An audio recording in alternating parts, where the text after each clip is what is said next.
Hi, I'm Carol Andrews for another episode of Southwest TV News. Here are some of the stories coming up on today's show. The partnership between the city and Saskatchewan Abilities Council will continue, as a new one-year operational contract for the Swift Current Recycle Depot was recently approved by Council.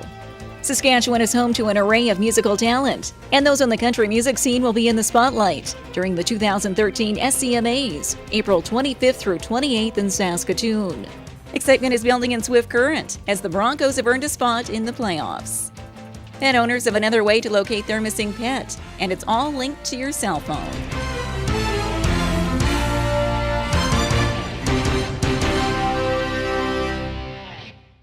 Thanks for joining us here today. The City of Swift Current has renewed its operational contract for the Recycle Depot. We have more in today's top story. The partnership between the city and Saskatchewan Abilities Council will continue, as a new one-year operational contract for the Swift Current Recycle Depot was recently approved by Council.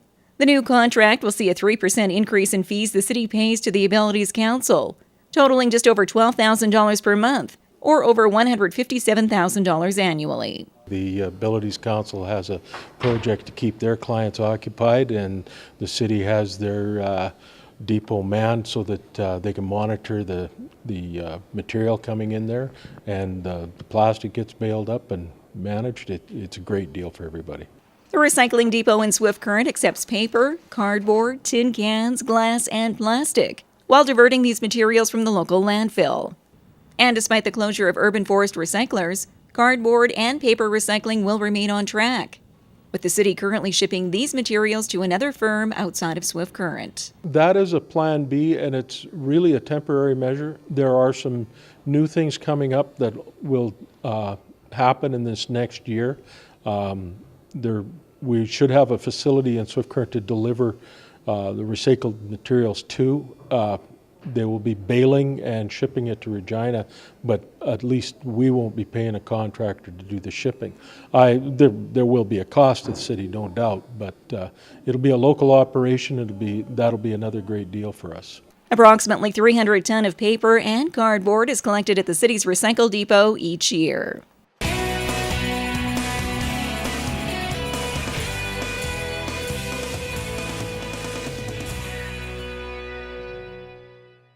Trust the team at Pinnacle Financial to help you reach your financial goals. Whether you require personal or corporate income tax planning, bookkeeping, management consulting, or full-service mortgage brokering, our expert team has you covered. Contact us today to begin your climb to the top.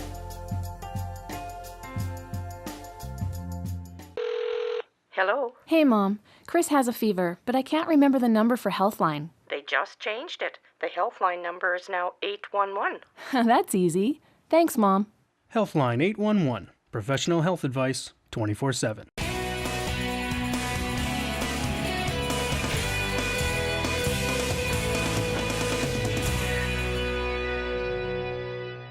The 2013 SCMAs are coming up in April, and several Southwest Saskatchewan entertainers are up for an award. Saskatchewan is home to an array of musical talent, and those on the country music scene will be in the spotlight during the 2013 SCMAs, April 25th through 28th in Saskatoon. Awards will be handed out in a total of 30 categories during the showcase event. And a number of familiar faces from Southwest Saskatchewan are up for an award. Michelle Pajwar and the Midnight Roses are nominated for Group of the Year.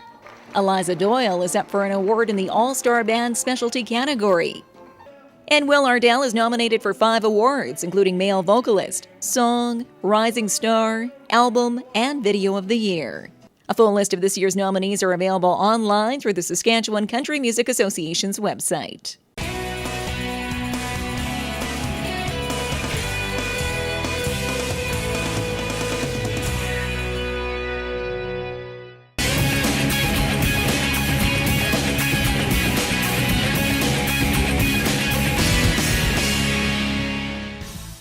Our company helps tell your story and provides you with a solution on how to market your business.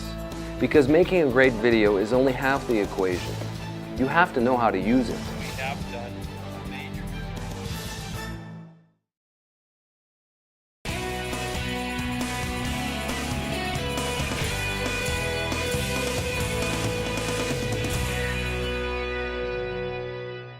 As the regular season for the Swift Current Broncos draws to a close, the team is keeping a close eye on the playoffs.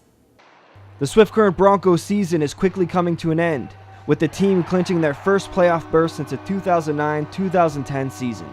The playoffs became official Friday night, when the Broncos defeated Moose Jaw on the road. Captain Adam Lowry has his thoughts on what it would mean to see playoff hockey in Swift Current, not for just the team, but for the fans as well. I think it'd be huge. I think they deserve to see some playoff hockey. I know they haven't had playoffs in a long time, not since I've been here. When I was 16, we were in the playoffs, but we had to play in Regina due to the World Curling event, and the fans deserve something to cheer about. I know we've had a few down years the last couple of years, so I think it'd be definitely something huge for not only the fans but us as well. A possible first-round matchup as it stands now could have the Broncos playing the Saskatchewan Blades, who lead the East Division by a large margin. Lowry says the Broncos match up well against the Blades and would welcome the challenge. I think we've matched up well against them throughout the year, and they are definitely a good team and much improved since the trade deadline, and that run kind of goes to show it. And I don't think there's teams that you don't necessarily want to play. I know there's teams that you match up better against, and if we get the Saskatoon Blades in the playoffs, I know we'll have to do our best to kind of shut down their offense and get on their D and kind of get on their goalie. He's had a terrific month, and for us to be successful, we're going to have to work pretty hard against them. If a team comes together at the right time, with a goalie that's heating up, anything can happen in the playoffs. Take last year's NHL playoffs, for example, where the 8th seed Los Angeles Kings ended up winning the Stanley Cup riding a hot goaltender. Lowry sees many similarities between his Broncos squad and last year's Stanley Cup champions. Well, I think our team's built for the playoffs, and E2 is a huge piece for us. I think if you look at LA and how they won with Jonathan Quick, I think we're similar to them. We're a big team like LA, and we rely a lot on our goalie, and he's done amazing this year, and he's kept us in a lot of games and single-handedly won us a lot of games. And I think your goalie has to be your most important player in the playoffs, and I think if he gets hot in the playoffs, we could surprise a few teams. The Broncos have 2 games remaining and wrap up their season at home against the Regina Pats on March 16th. For Southwest TV News, I'm Scott Armstrong.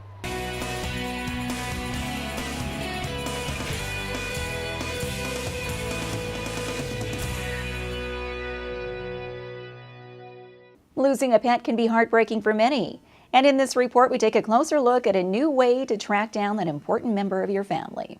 Situations like these can be hard for any pet owner when your best friend goes missing. There are a number of different options to retrieve a lost pet, such as posting a picture on social media websites, driving around the neighborhood, or contacting your local shelter to see if it has been brought in. To have the best chance of having your pet returned home, Melanie Weinbender of the S.P.C.A. suggests always having 2 pieces of identification on your pet. The more forms of identification that you can have, we always like to see 2 forms on an animal. We microchip every animal that comes from our shelter, but we like to see the visible, whether it be a QR code or a tag or something as well, and that should help to decrease the intake here for us.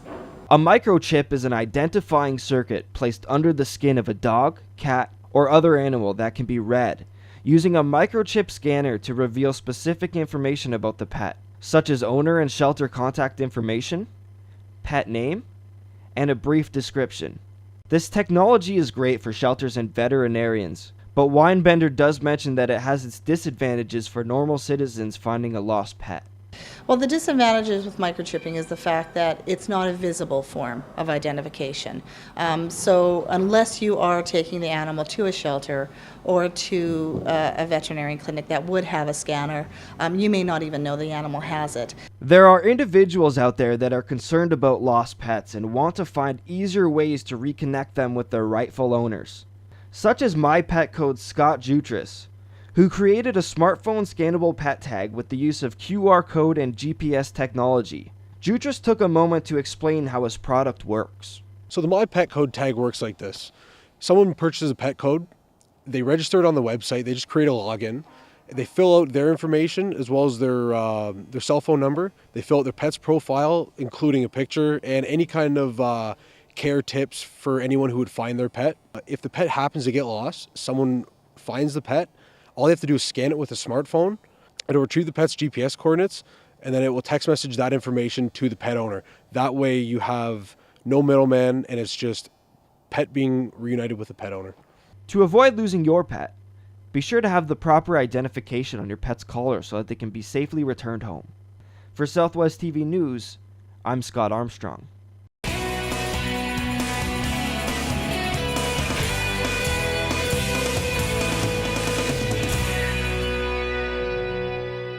Well, this wraps up another episode of Southwest TV News, reporting the stories that matter to you. We always welcome your news tips. You can always reach us here by phone at our studio or by email to contact us at southwesttvnews.com. Also, be sure to join us daily online for the latest news from across Southwest Saskatchewan and so much more at mylocaltv.ca. And be sure to follow us on Twitter and Facebook. Thanks for joining us here today. I'm Carol Andrews.